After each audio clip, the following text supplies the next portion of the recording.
Child Whispers by Enid Blyton. Preface. The children of nowadays are different in many of their likes and dislikes from the children of 10 years ago.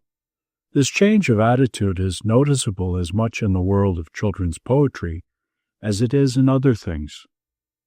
In my experience of teaching, I have found that children delight in two distinct types of verses. These are the humorous type and the imaginative, poetical type, but the humor must be from the child's point of view and not from the grown-ups, a very different thing. And the imagination in the second type of poem must be clear and whimsical, otherwise the appeal fails and the child does not respond. As I found a lack of suitable poems of the types I wanted, I began to write them myself for the children under my supervision, taking in many cases the ideas, humorous or whimsical, of the children themselves as the theme of the poems. Finding them to be successful, I continued until the suggestion was made to me that many children, other than those in my own school, might enjoy hearing and learning the poems. Accordingly, this collection of verses is put forward in the hope that it will be a source of sincere enjoyment to the little people of the world. Enid Blyton. Section 1. Rosamunda. In the garden very early, Rosamunda's walking, and to her surprise she hears lots of fairies talking. She looks around but cannot see where they can be hiding. Not on any butterfly nor bee are they alighting.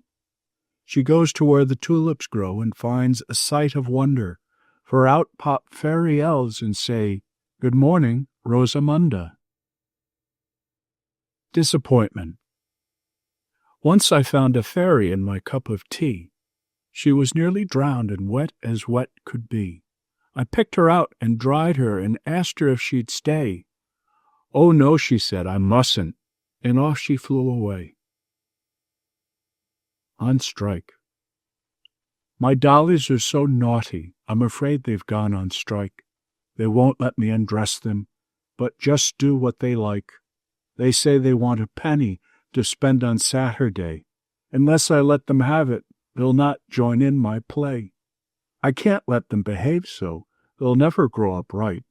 But I know they will be sorry when I don't kiss them good night. Fairy sight. If you want to see a fairy in the middle of the night, wrap the blanket round you and shut your eyes up tight. Say "Acro de fere" and open your right eye, and if you've been a good child, a fairy flutters by. Section 2. A Fairy Necklace. The rain had rained all morning, and then the sun shone fair, and all the garden glittered with raindrops everywhere. There were raindrops on the grasses and raindrops on the trees, and how they shook and shivered like diamonds in the breeze. And oh, I saw a fairy come flying right by me. She shook a score of raindrops from off the hazel tree. She slung them on a spider's thread, a necklace made of rain. She clasped them round her little neck, and off she flew again. Paying a call. I put on my hat with a band of blue, and my frock with a frilly lace. I took my sunshade and held it up to keep the sun off my face. I thought I'd go calling like Mother does, and have pretty cakes for tea, and sit on the edge of a chair and talk with a teacup on my knee. I walked all along the sunny road till I came to Mrs. Leroy's. I climbed the steps and I rang the bell. It made such a jangly noise. And then I suddenly felt afraid and couldn't think what would I say when they opened the door. So I jumped the steps and I ran back home all the way. Nurse saw me coming in my best frock, and oh, how she scolded me, and that's why I'm wearing an overall now and not having jam for tea. Before breakfast. I go round the garden early when the grass is bright with dew, and I have to put galoshes on my feet. I'll tell you all I do there, right away from people's view, when the world is half awake and very sweet. I shake the lady hollyhocks to make the bees fly out, and I see how much they've grown since yesterday. I pop the fattest fuchsia buds if gardener's not about, and I blow the dandelion clocks away. I smell the honeysuckle and the lavender as well. I take the rose leaves fallen down beyond. They're pink and white and beautiful, just like a fairy show, and I save them up for sailing on the pond. I stand upon the mossy wall and smell the new mown hay, and I feel the wind that blows the clouds along. I think there never, never could be such a lovely day. And then I hear that horrid breakfast gong. Goblins. When I am cross as I can be, and nothing's ever right, then Mummy says there's naughty goblins hiding out of sight, who try to make me do what's wrong and try to make me bad. They like me to forget things and make other people sad. I've never found them anywhere. I don't know where to look. I've only seen them in the pages of my picture book. But oh, I'm sure they're all about in everybody's house. Little creepy crawling things, as quiet as a mouse. When cook forgets to put the sugar in the Sunday cake, and gardener breaks the barrow wheel and loses daddy's rake, and nurse is very cross indeed and won't let me go out, I always know those nasty little goblins are about. I play next door with Peter, and there's goblins even there. Although it's such a lovely house, I can't think how they dare. But often Peter's daddy is as grumpy as can be, all over nothing, so the goblins must be there, you see. Whenever things go wrong, I hide myself away to try and see those goblins, and I'm sure I shall some day. But if they bother you at all, you try and catch them too. And will you save them up for me to look at, if you do? Section 3. The Fairies' Bedtime. Just before they go to bed, the fairy babes are told to sit upon their toadstools and to be as good as gold. So down they sit, all in a ring. It's supper time, they know, for look, their little acorn cups are standing in a row. A fairy fills the little cups with dew and honey sweet, and gives one to each little babe with something nice to eat. Then off into the trees they fly and curl themselves up tight inside a leaf that's soft and warm, and there they sleep all night. Poppies. Up the lane behind our house a little hill you climb, and at the top, on either side, there is a summer time. A cornfield waving in the wind, where poppies shake their head and peep at you between the corn, a glowing, dancing red. I'll tell you what I did one day, when Nurse was cross with me, and pulled my hair back in a plait as tight as could be. I crept up to the swaying corn, and in the poppies there, I sat down by myself, and then I undid all my hair. I picked some gleaming poppies red, the biggest I could find, and wound them tightly in my curls, and some hung down behind. I walked about so very grand till it began to rain, when one by one the poppies fell, and I went home again.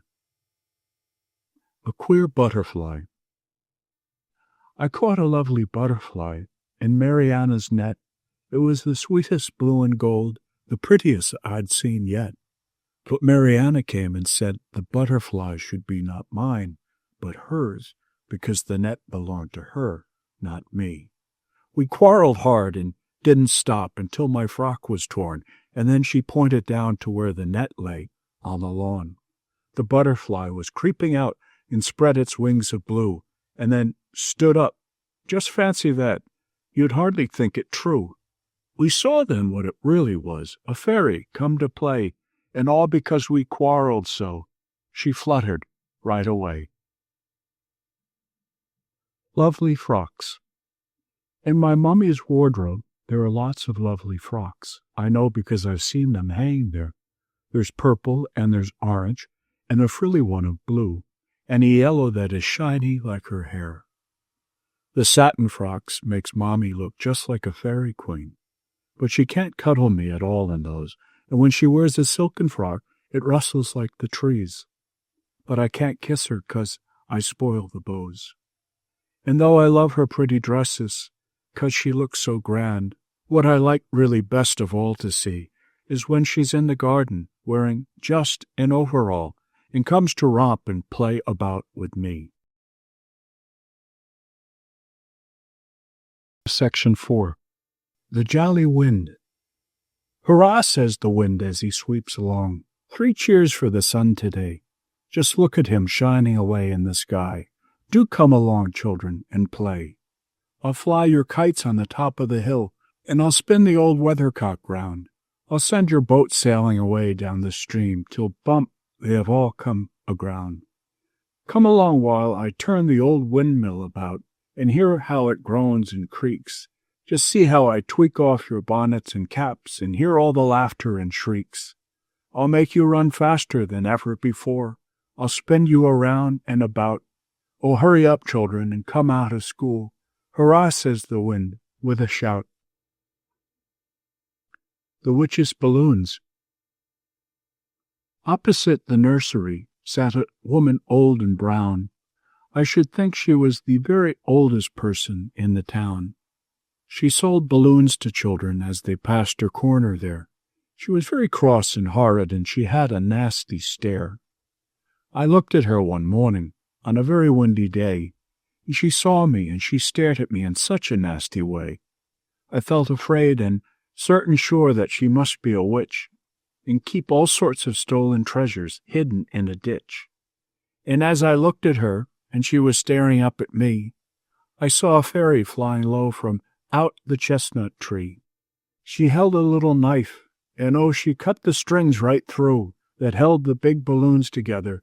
Then away she flew, and off went all the purple ones, and off went all the pink, a-flying in the air as high as ever you could think, around the chimney pots and right away up in the sky, until they bumped into the clouds, a-sailing slowly by. And then I looked to see what that old woman had to say, but there wasn't any sign of her. She'd vanished right away. She must have been a wicked witch, and by the fairies slain, for though I've looked every morning, she has never come again. Fairy music. I found a little fairy flute beneath a harebell blue. I sat me down upon the moss and blew a note or two. And as I blew, the rabbits came around me in the sun, and little mice and velvet moles came creeping one by one. A swallow perched upon my head, a robin on my thumb. The thrushes sang in tune with me. The bees began to hum. I loved to see them all around and wished they'd always stay, when down a little fairy flew and snatched my flute away. And then the swallow fluttered off, and gone were all the bees. The rabbits ran, and I was left alone among the trees. The Little Folk on the Hill. Right on the top of the Fairling Hill, there's a queer little seat made of stone, and sometimes I climb up the heathery slope and sit in the wind all alone. Nobody knows why the little seat's there. It's almost too tiny for me, but I love to squeeze into it on a clear day and look over the hills to the sea. Sometimes I sat there and heard funny sounds and voices, and though I've kept still, I've only seen one of the queer little folk that I know live inside of the hill. For once I came quietly up to the stone, and on it sat one of the folk. He was looking across all the hills to the sea, but he vanished away when I spoke. And that's how I know why the little seat's there, and why it's small even for me. The folk put it there in the wind, for they love to look over the hills to the sea. Section 5. The Moon at Tea Time. I was playing in the meadow where there's not a single tree. I was throwing bits of sorrel at a fat old bumblebee. And then I just looked up to see the clouds go sailing by. And oh, I saw the moon in daytime, and I can't think why. Such funny things keep happening, and they happened all today. First I found a weeny mice all cuddled in the hay. Then at home we've got a baby from I don't know where, and now I find the moon at tea-time, sitting in the air. I'm sure it's wrong because the Bible says it's meant for night, and look, it hides behind the clouds. It knows it isn't right. Now there it comes. Oh, silly moon, you make the sun look fine, 'cause bumping up against the clouds has rubbed off all of your shine. April. Oh, April brings the cuckoo bird, and April brings the rain. April hangs 100 sunny raindrops in the lane. She can wash the sky with woolly clouds of purest white, and gaily dress it up in rainbows curving out of sight. Oh, April hangs the chestnut trees with spires of white and pink, and kisses all the primroses along the river's brink. She peeps into the tiny nests where eggs are hidden well, and searches out the purple violets growing in the dell. Oh, April swings the apple blossom sweet against the sky, and chases all the bobtail rabbits scuttling gaily by. She dances with the meadow cowslips, drooping heads of gold. Oh, April is the sweetest month that any year can hold. The silent pool.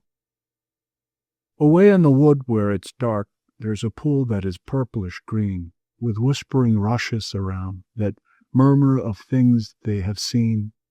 I once lay and listened all night and heard why the pool lies alone. Not even a fairy goes near, and only the sad rushes moan. I heard how there once lived a witch who weaved wicked spells night and day, and used the pool's purplish deeps for things which I wouldn't dare say. Then one day she vanished and went, and never was seen any more. But silent and still lay the pool, and darker than ever before.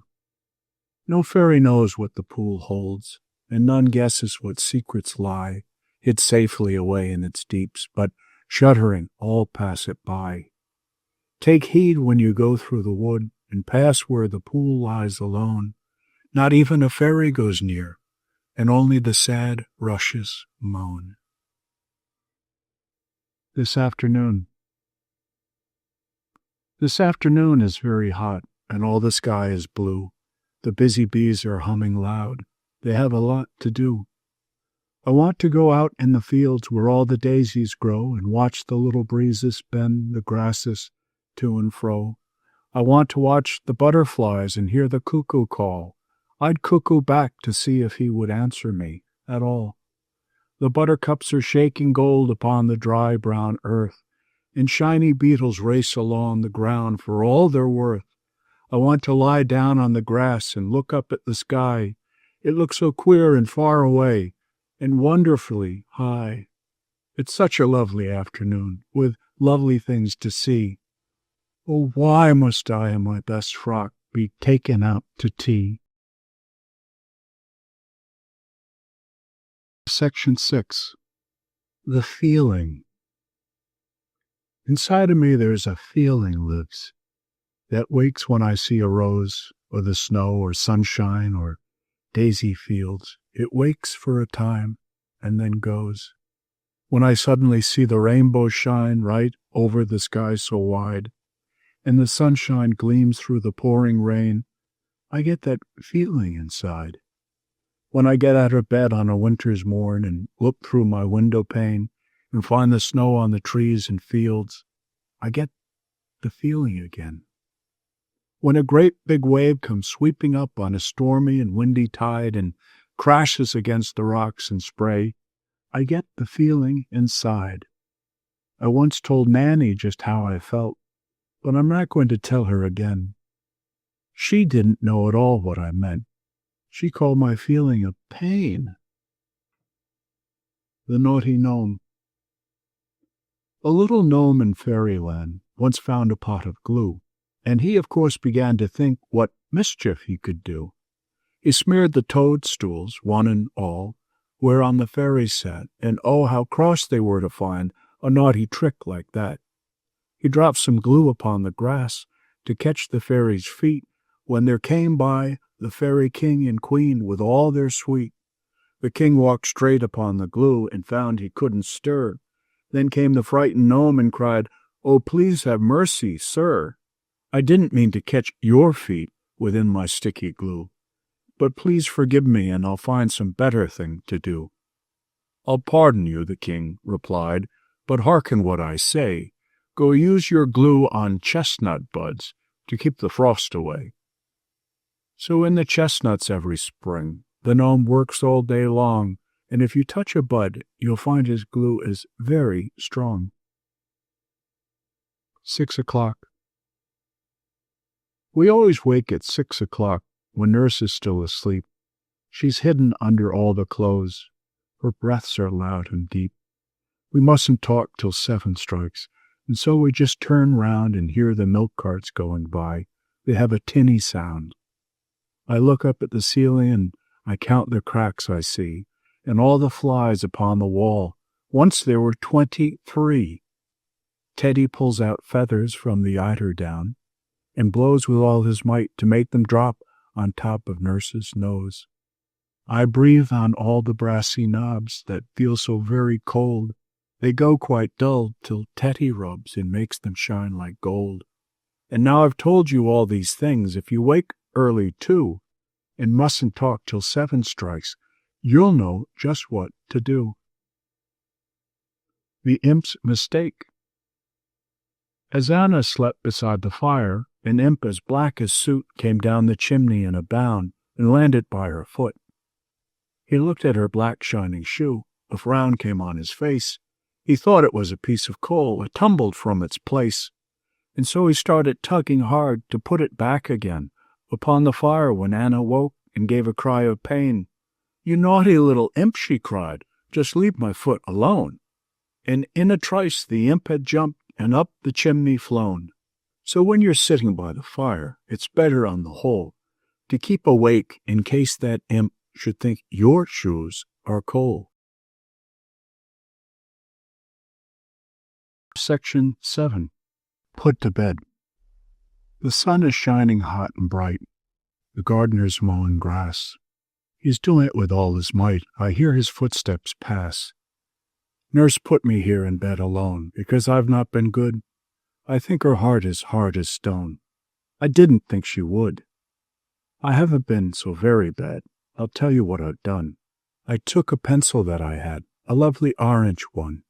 I drew a splendid pattern round the dining room and hall, and trees that grew up from the ground, right up the nursery wall. I'd started on a giant's head. I know just how they're made. When nurse came in, so cross and red, it made me feel afraid. I never had behaved, she said, so wickedly before. She made me go upstairs to bed, and then she banged the door. She took my toys and books and ball and all the bricks I'd built. There's nothing here that's nice at all, except Granny's patchwork quilt. The Merry Breeze.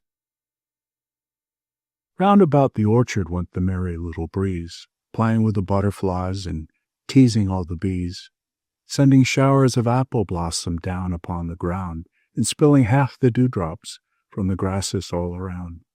He ruffled up the feathers of the ducks a-sailing by, and hustled all the lazy clouds that floated in the sky. He swung the beeches to and fro, then darted off again, to dry the shiny puddles scattered down along the lane. The chimney smoke he twisted in the queerest kind of way, until at last the little breeze was weary of his play. He crept back to the orchard where the daffodillies peep, and there it was I found him, lying, curled up, fast asleep. An accident. We've a little summer house with a pointed top, and on it, watching us at play, the fairies often stop. But now we've done a dreadful thing and frightened them away, because by accident our ball struck 2 of them today. It bounced upon the summer house and hurt the fairies there. They flew away with cries of pain and said it wasn't fair. Each day we watch our summer house and watch the pointed top. But now, though fairies fly around, they never come to stop. A happy ending. I found a ship upon the sea, already waiting there for me. So I jumped and off we've sped, to gleaming waters far ahead. But soon a wind came moaning by, and clouds filled all the sunny sky. The sea was speckled with the rain, and my ship rolled and rolled again. The waves crashed grandly on the deck, the sails dripped raindrops down my neck. Then straight ahead I spied a rock, and braced myself to meet the shock. Crash we struck, and there we stayed, while rain and storm around us played. The ship at once began to fill, and down we sank until I yelled in fear and clutched the side, half drowning in the racing tide. And just as mast and rigging broke, I found myself in bed and woke. End of Child Whispers by Enid Blyton.